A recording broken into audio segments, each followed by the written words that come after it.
à tous! On se retrouve pour une nouvelle vidéo et aujourd'hui on va parler du ghee ou du beurre clarifié. Je vais vous expliquer tout ça, mais d'abord n'oubliez pas de vous abonner. Générique!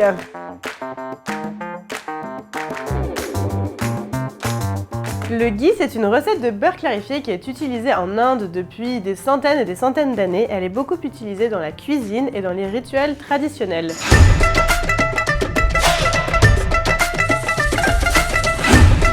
En France, on utilise également le beurre clarifié depuis des centaines et des centaines d'années, notamment grâce à sa conservation. Il n'a pas besoin d'être conservé au frigo et on peut le conserver très longtemps. Pourquoi faire du beurre clarifié? Tout d'abord, ça augmente la durée de conservation. On peut le conserver à température ambiante. Ça lui permet de pouvoir supporter des températures beaucoup plus hautes lors de la cuisson, jusqu'à 250 degrés. Bien meilleur pour la santé car il retire le lactose et la caséine. Et en bonus, certains trouvent qu'il a un petit goût de noisette. Et dites-nous dans les commentaires si vous aussi vous trouvez qu'il a un petit goût de noisette. Le beurre clarifié est connu pour avoir des milliers de vertus. En tout cas, on sait qu'il est beaucoup plus digeste et il évite les inflammations de la muqueuse intestinale car il ne contient ni caséine ni lactose. C'est également une source de graisse saine, il contient des vitamines et des antioxydants. Chose première, chose due, voici ma petite recette. Je fais fondre le beurre à feu doux. Une fois qu'il a bien fondu, on voit apparaître une petite écume.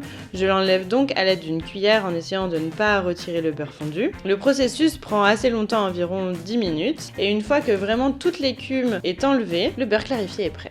Je le mets donc dans un bocal et j'attends qu'il refroidisse. L'avantage de ce beurre clarifié, c'est que vous pouvez le conserver pendant des semaines, des mois, voire même des années, et ça en dehors de votre frigo.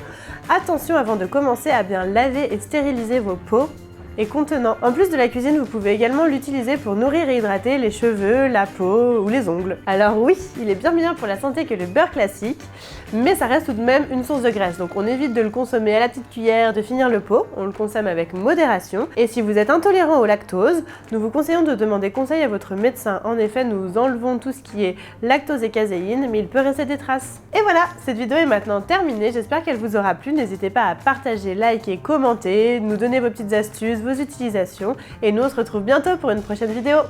Salut!